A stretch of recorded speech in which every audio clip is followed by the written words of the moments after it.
Selamat datang ke Moreh bersama Izzat dan juga Amy Kecil. Okey, hari ni Moreh, minum teh lepas Minum tarawih.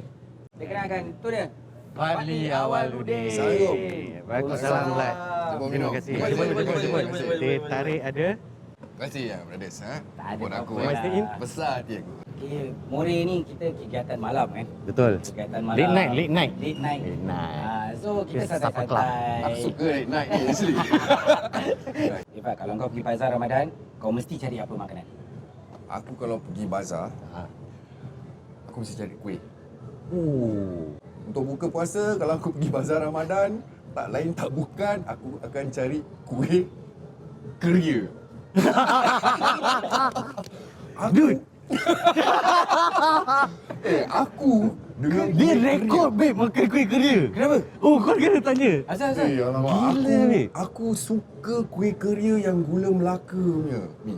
Oh, Satu macam punya melt dalam mouth dia, aku tak boleh describe. Ui. Lagi-lagi Gila, babe. Lagi-lagi time buka puasa kau minum air, lepas tu kau makan keria first kan. Alamak, aku rasa macam Masya Allah dia punya nikmat. Kau macam deserve this pahala lah. kira makan kau start with career. Keria lah. Berapa banyak rekod Okay. keria yang kau pernah makan? Masa syuting, Okey. ada one of the production team lah. Dia beli keria. Aku memang dah lama tak makan keria. Lepas tu dia beli satu kotak. Dalam kotak tu ada 36. Aku makan satu. Sedap gila bro. 36 Satu kau dah makan, dah Aku tiga. makan 36. Okey, tak apa.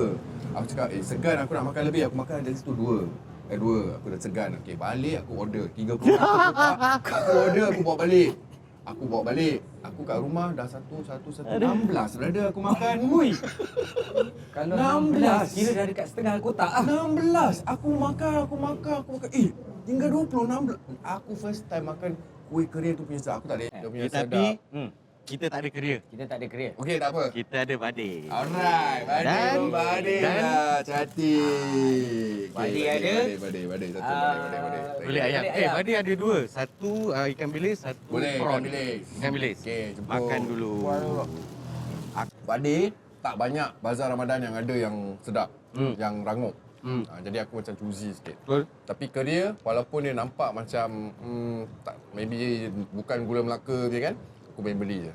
Sebab nak tahu ada variation dia. Oh, sanggup ke Rangup try keria. to find the best keria? Macam aku pula kalau pergi bazar, aku cari ni lamb. Kau tahu yang lamb Ada brown sauce ke apa? black pepper. Itu baik dia kata beli berapa kilo ke berapa gram ke kan. Aku seorang je.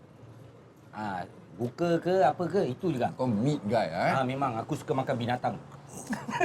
Okay. Binatang.